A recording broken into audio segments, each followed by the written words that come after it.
Bon ben voilà, Combini a scrollé mon compte Instagram et on va réagir un peu aux pépites qu'ils nous ont trouvées, frérot. Alors, première photo, c'est Squeezie et moi, chez Porsche, avec une belle Speedster derrière.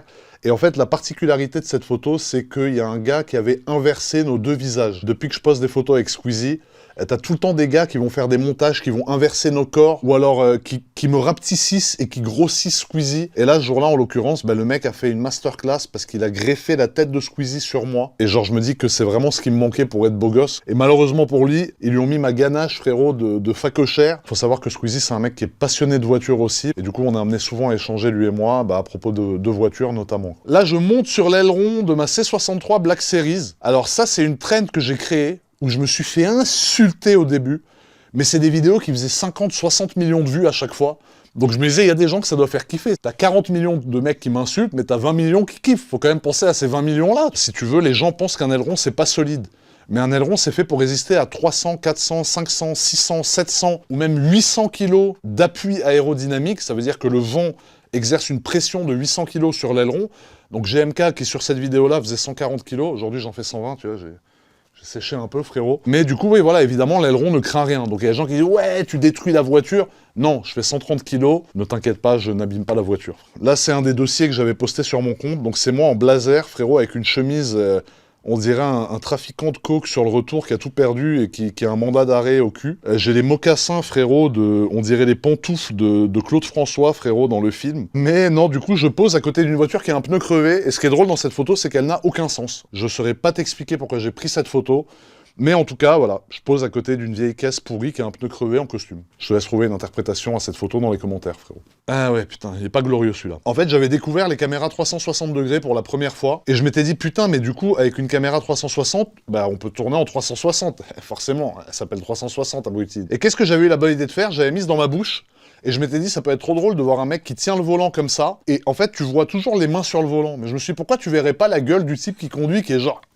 comme ça, comme j'étais dans la vidéo. En fait, j'étais tellement concentré, parce que j'étais en train de rouler comme un immense porc, que du coup, j'étais genre... comme ça, tu vois, genre je voyais quasiment la mort. Putain, c'est incroyable. Une ganache, frérot, à se relever la nuit. Hein. Ah ouais, tête d'œuf, ouais. Ouais, tête d'œuf, bah ouais, forcément. Bah là, c'est plus kiwi, tu vois, kiwi, mais partiel, parce qu'il y a des endroits, il y a des petits trous. J'ai plus de poils sur le torse et sous les bras que sur la tête. Je comprends pas pourquoi la nature est si mal faite, frérot, alors qu'ils sont censés être là, ils sont là, là... Qu'est-ce que je te dise, putain de sa race. C'est ma Audi R8, des abonnés, des personnes qui me suivent. Je les avais invités à venir dessiner sur ma voiture, avec des feutres indélébiles. J'avais eu cette idée un jour et je m'étais dit, vas-y, j'ai trop envie de faire ça, parce que je trouve ça cool d'avoir une empreinte de chaque personne, en fait, sur sa voiture. Donc ce jour-là, t'as des mecs qui étaient venus, qui avaient dessiné tout et n'importe quoi. Il y avait des tubs, il y avait des nibards, il y avait ma tête dessinée. Par exemple, là, si je regarde... il y a un mec, il a écrit ABT, tu vois. Genre, ABT, c'est aberrant. C'est l'expression qu'on dirait que j'ai inventée, alors que je l'ai juste dit un jour, alors que ça voulait rien dire et c'est devenu à la mode. Je roulais avec cette voiture dans Monaco, partout, et les gens, en fait, étaient interloqués. Se demandaient si on me l'avait vandalisé. Et quand je disais aux gens qui n'étaient pas dans le concept, qui connaissaient pas, qu'en fait, j'ai demandé à mes abonnés d'écrire des trucs sur la voiture, tout le monde trouvait ça grave cool, quoi. Là, on a une vidéo avec Mathias, a.k.a. Ragnar le Breton. C'est un mec qui est vraiment vrai, c'est un mec qui est vraiment sincère, c'est un mec qui traîne pas avec les gens par intérêt. C'est un mec qui va au bout de ses projets, je suis en train de lui faire une pipe, frérot. Et c'est un mec, moi, je sais le rendre fou. C'est-à-dire, là, le fait que je le mette debout sur l'aileron, ça a créé une situation à laquelle il n'était pas habitué, et ça l'a déstabilisé, et il y a son hyperactivité qui a pris le dessus, et il a fait n'importe quoi. Tiens, ça c'est gratuit.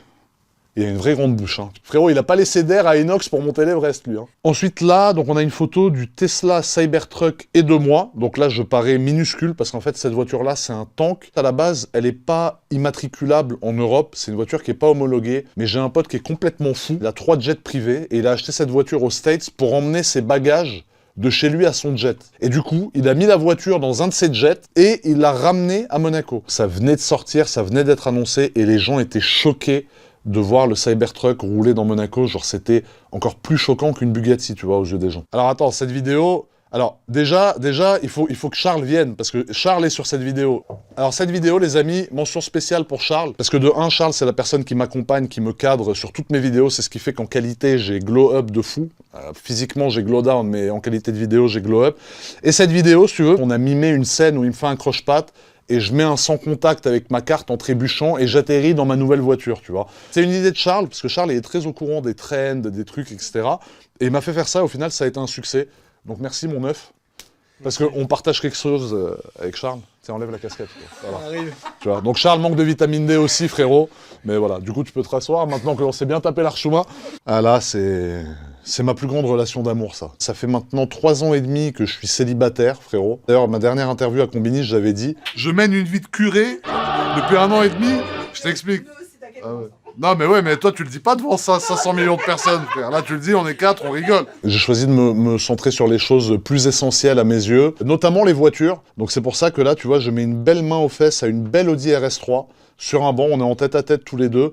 Et en gros, ça symbolise 2 choses. C'est un peu ma solitude et un peu ma passion avec l'automobile, tu vois. Ensuite, c'est moi qui pousse une Lamborghini Aventador SVJ.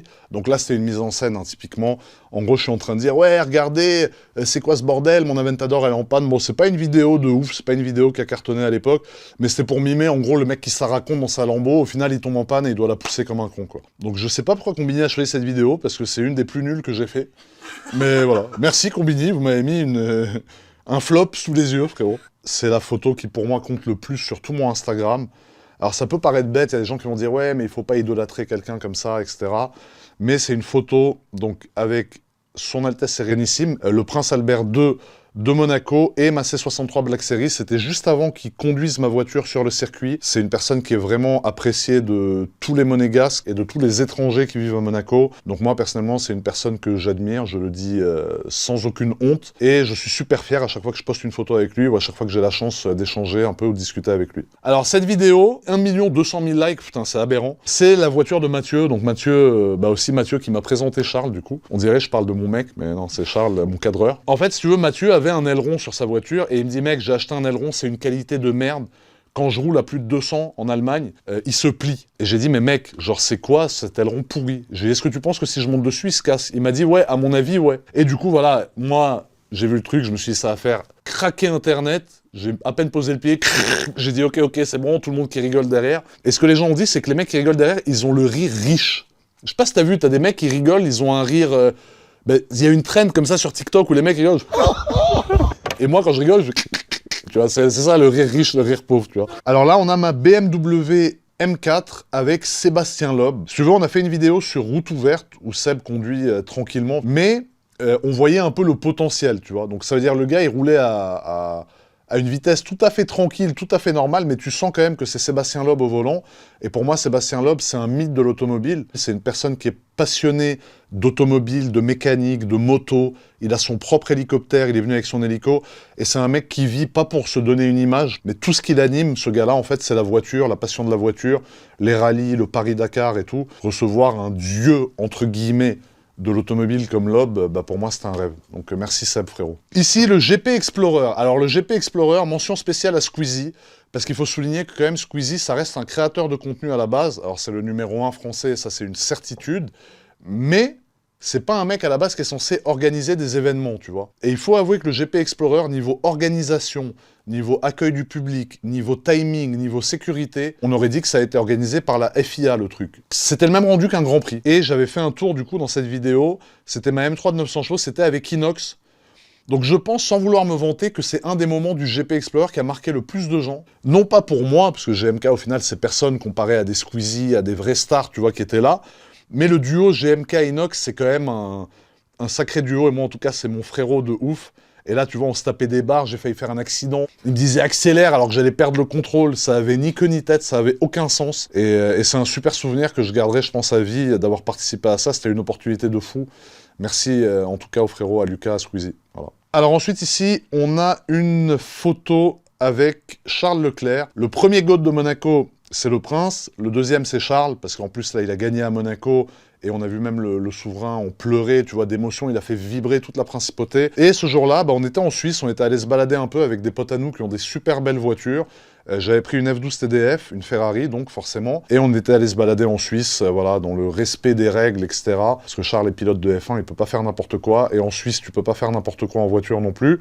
Et en France non plus, donc on respecte. Alors là, c'est une vidéo de moi qui fait l'unboxing d'une montre.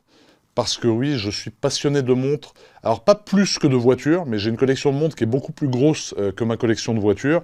Et là, en l'occurrence, je débâchais donc une Audemars Piguet Royal Oak en céramique blanche, donc qui est juste un modèle super rare. Et sinon, voilà, pour ce qui est montres, en général, mes 3 marques préférées, c'est Rolex, Audemars et Richard Mille. S'il y a des gens passionnés de montres, ils comprendront. Il y en a pour qui une montre, bah, ça sert juste à lire l'heure. Ça veut dire que tu regardes quelle heure il est. Là, ma montre n'est même pas à l'heure, parce que je ne lis pas l'heure dessus. Pour moi, une montre, c'est le seul bijou de l'homme. Ces montres-là, si tu veux, ont des mouvements automatiques qui créent leur propre énergie. Il n'y a pas de pile, il n'y a rien. C'est des masses, c'est des jeux d'équilibre, voilà, qui font que la montre, du coup, crée sa propre énergie et te donne l'heure. Alors ici, on a Raoul. Donc Raoul, qui est le professeur Raoul. Donc Raoul, c'est un gars, en fait, qui est un personnage culte de Monaco aussi. Et moi, je suis le premier qui l'a mis en lumière sur la scène Internet, si tu veux.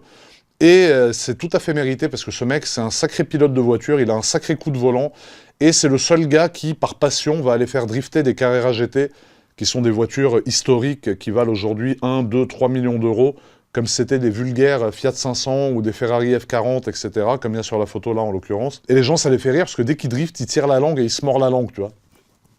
C'est un mec qui se prend pas du tout au sérieux, en fait, il s'en tape. Pareil, un peu comme Seb, tout ce qui compte pour lui, c'est partager sur la voiture, la passion de la voiture. Et c'est quelqu'un pour qui j'ai du respect, que j'aime beaucoup. Colmini,